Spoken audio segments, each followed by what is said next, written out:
Hey guys, this is Drakkalan bringing you another Calibria Crystal Gardens video. This one's going to cover the best Nat 3s in the game right now. So this is mainly geared towards new players, to give them direction, let them know what they can and cannot feed. So jumping straight into it, a Nat 3 is a natural 3-star for anybody that hasn't played this style of gacha games. Most of them work off the same premise. You've got Nat 1s, Nat 2s, Nat 3s, Nat 4s, and Nat 5s. And then you can increase those characters up to a 6-star level. Right now in this game, there's a total of 38 Nat 3s. We've got 10 Lawful, 10 Chaotic, 10 Evil, 4 Light, and 4 Dark. As you can see right here on the screen, each faction has an advantage over the others. One way around this faction advantage is if you choose the Fearless perk when you sanctify your unit. Sanctifying is when you take the same unit, level it up to a 5-star status, feed it to a max level 6-star of the same type, and then you get to choose a specific ability to add to them. Fearless does plus 15% attack and takes away the disadvantages of the different factions versus one another. So we're going to talk about what to keep under the Lawful tab. If you look in your archives under Heroes, you want to keep the Golem. You want to keep Windwalker. Golem's good for in-game. He's good for running lair. He's good for PvP, especially with the Apex defense needing so many units in it. Windwalker is good in both PvP and dungeons. She can also be used in scenario if you're having trouble farming scenario early game. Chaotic, we've got the Goblin Engineer. He is very good for speedruns. Same with the Windwalker. The two of them pair together very well. Hydra is good for keeping your team up. Early game, free to play C10, L10 teams. Jungle Heart is good to pair up with the Golem for the layers in game. Under the Evil tab, we've got Cerberus, which can be subbed in for a Succubus if you don't have a Succubus. He does a attack boost like the Succubus, and he also does an AoE crit rate boost. So the Cerberus and the Succubus, even though they can kind of pair together and feed off one another, it just depends on what your rune stats are like on which one you want to use, right? Because the Succubus is going to give you the defense break, the Cerberus is going to give you the crit rate boost. So just really depends on what kind of rune stats you have.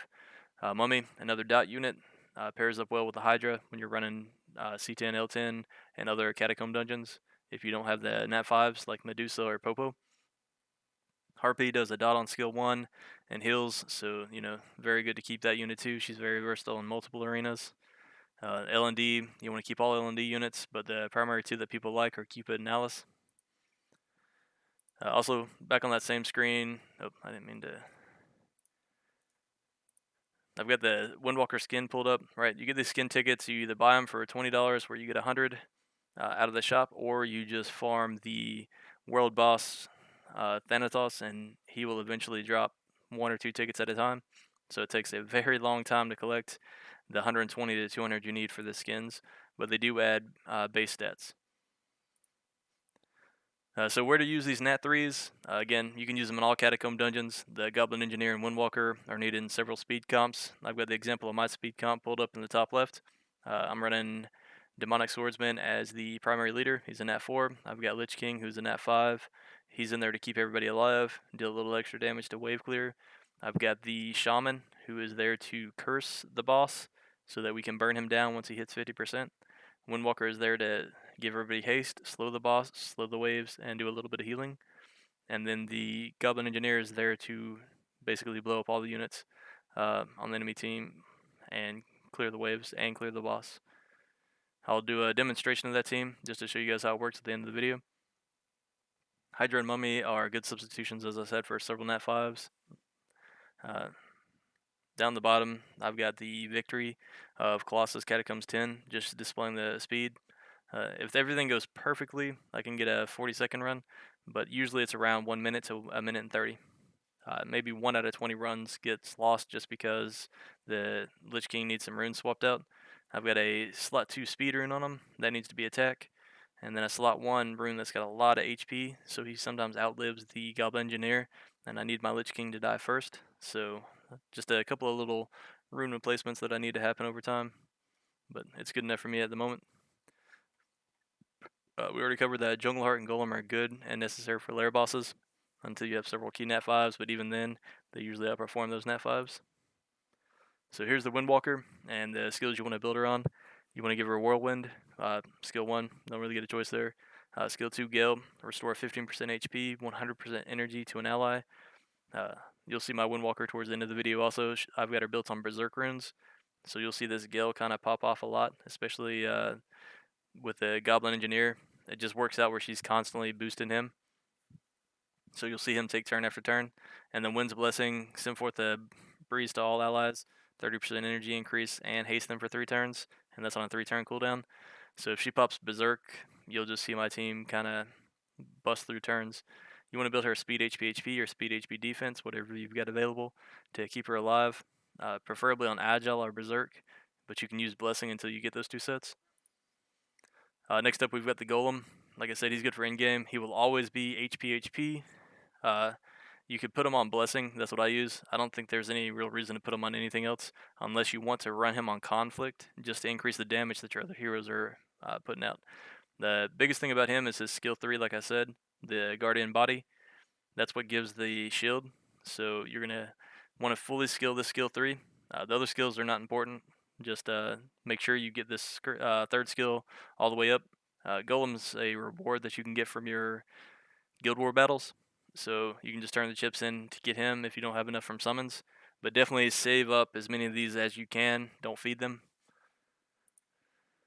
Goblin Engineer, again, we've talked about him. The skills you want to use are Beat, Blast Attack, and Battle Armor. Battle Armor is basically he's just going to increase his own attack or crit rate. And then Blast Attack, he's going to detonate and do 460% of attack and 18% of target's max HP and damage. You definitely want to build him attack, crit rate, attack, crit damage, attack, or attack, crit rate, or crit damage, and HP, depending on what he needs to survive and clear the wave and clear the boss. Typically, you're going to build him early game on attack and wild or broken, and then late game, you're going to want to go conflict. Destruction shouldn't be on there. Hydra, we've talked about. You do want to build the Goblin Engineer on Destruction. I was confusing that with Desperation. Destruction increases crit damage overall. So once you get your substats good enough on a set of Destruction runes, they're probably going to be the best way to go for the Goblin Engineer since he's a single target attacker and not really important to raise everybody else's attack percentage. So another one on the Hydra, he's definitely preferred to be on speed HP. Agile, Blessing, Hit, Berserk, Desperation, Conflict. The best thing to put him on in-game would be Desperation because he's got multiple attacks that attack all enemies, and it gives him a chance to stun everything.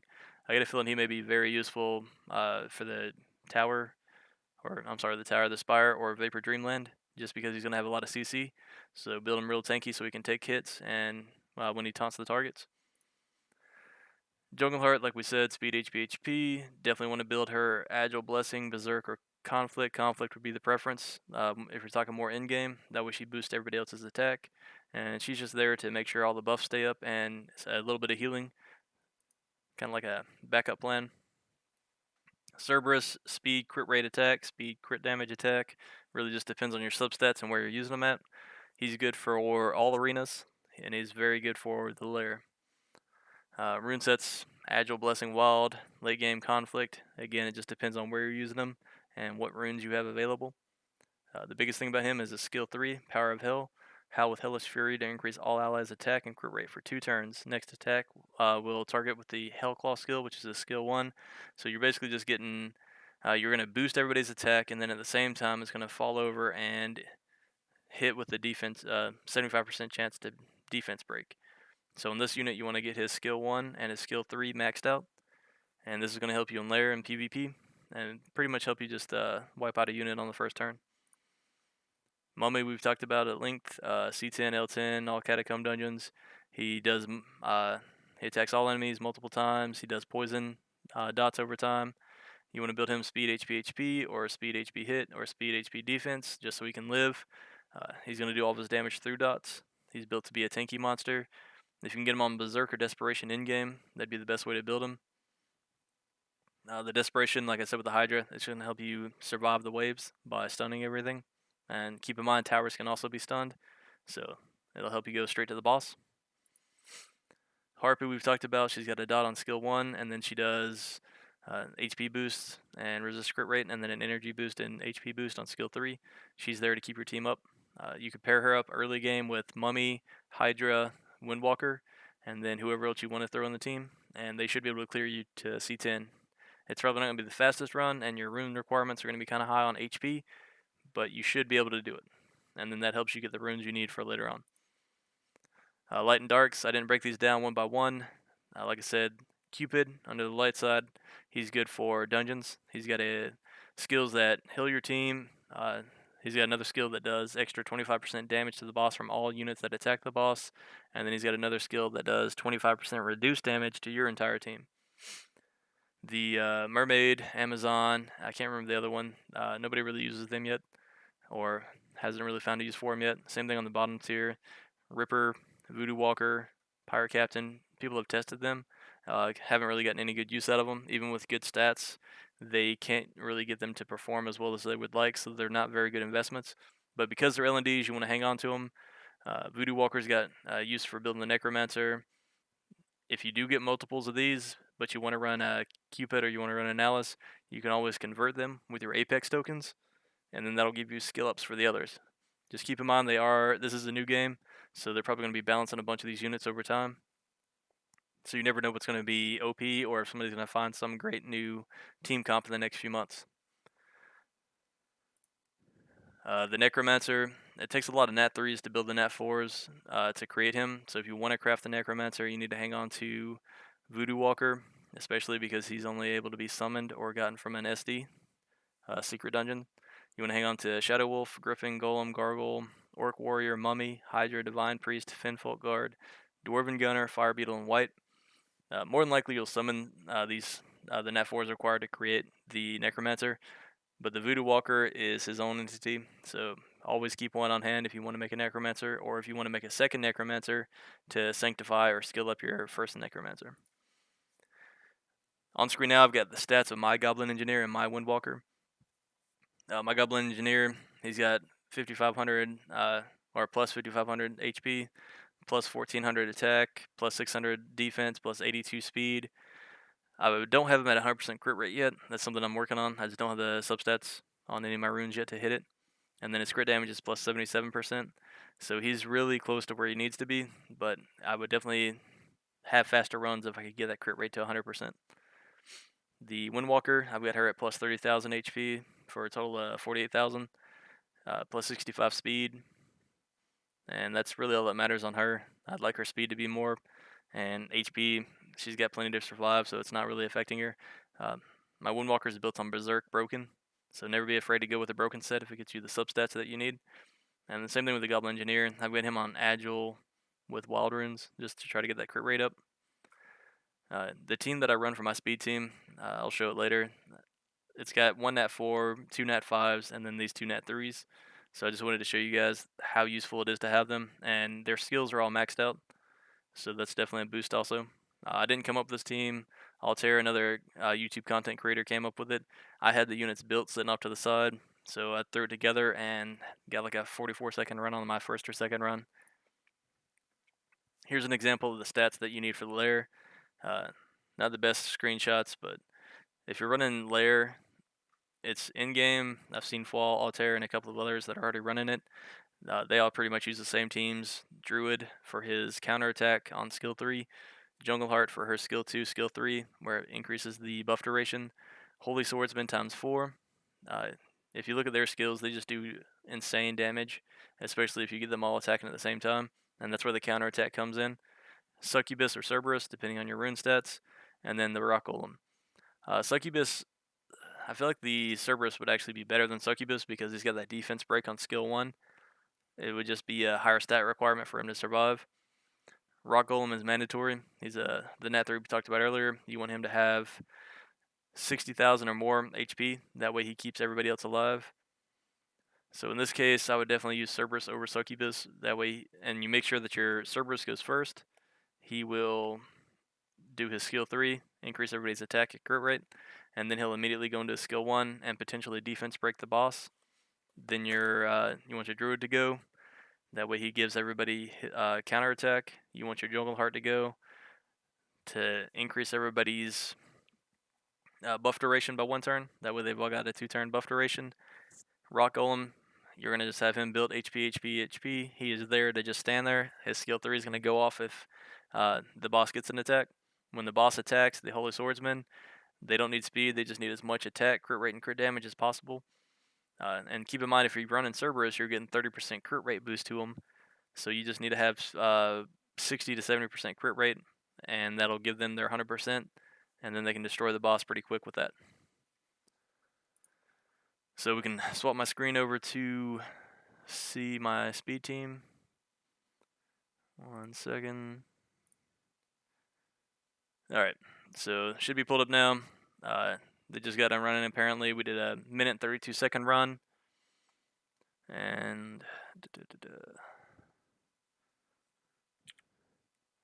see if we got anything decent.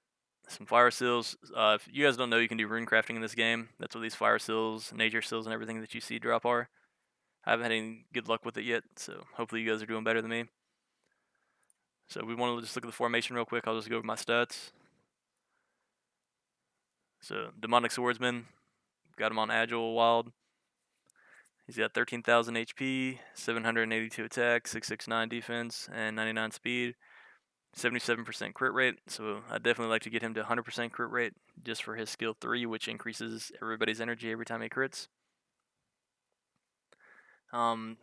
Hit percentage, resistance, not that important, but if you could get some hit percentage on him for his defense break and his stun, that'd be good. Mine only has 2 skill ups in him. I'd definitely like to get that skill 3 skilled up the rest of the way. Edgeless Epee, or whatever. When landing a critical strike, 70% chance to restore 20% of all allies' energy. May trigger multiple times on multi-hit attacks. Ineffective against allies with a similar skill.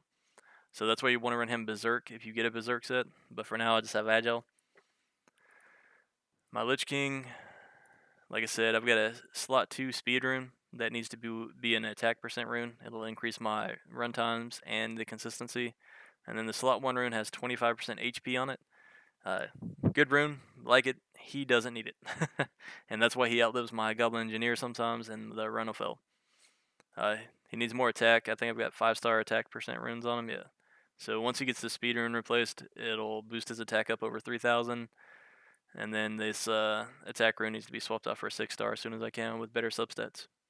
But as you guys can see, not huge requirements. I need 1 more skill up in him for his skill 2. But his skill 3 is what keeps everybody up and alive. We go to Windwalker. I've got to run that Berserk broken set, 30,000 HP, 65 speed. And the Goblin Engineer, Agile Wild, fully skilled up. So let's do a quick run. Just to show, hopefully this doesn't fail. Like I said, I'm sure for the video it'll fail. Just that's the way life goes.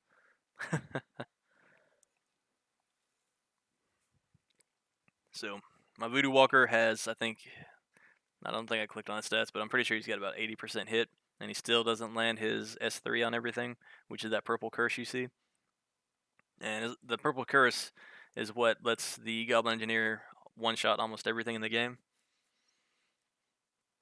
Because all he has to do is 50% of the damage. Let's go ahead and select the main boss just so we can get through it faster. You don't have to select him, it'll still work without it, but this definitely speeds up the runtime. One downfall to speedrunning too is the number of crystals you go through. So you get a defense break on a tower, which doesn't mean anything for us. You saw why there the Windwalker boosted the Goblin Engineer's attack speed. Boss is slow, defense broken, attack broken. We're getting a bunch of speed boost from the Demonic Swordsman. We can't strip the boss's attack buff, so right here at 50%, he's going to use his big skill and probably kill a couple of people. Yep, now you see the, it's gone now, but you saw the buff over the Goblin Engineer. That's from the Lich King's passive. The Lich King just sits there, he doesn't do anything now, and that's the run. 1 minute and 12 seconds, and like I said, it's extremely consistent. It fails maybe 1 out of 20 times, and that's how I've been rune farming, but it takes up a ton of crystals, because it's so fast. And that's it for the video, guys. I'm just going to end it here. If there's anything else you'd like me to make a video on or show you, just leave it in the comments below, and like and subscribe if you can.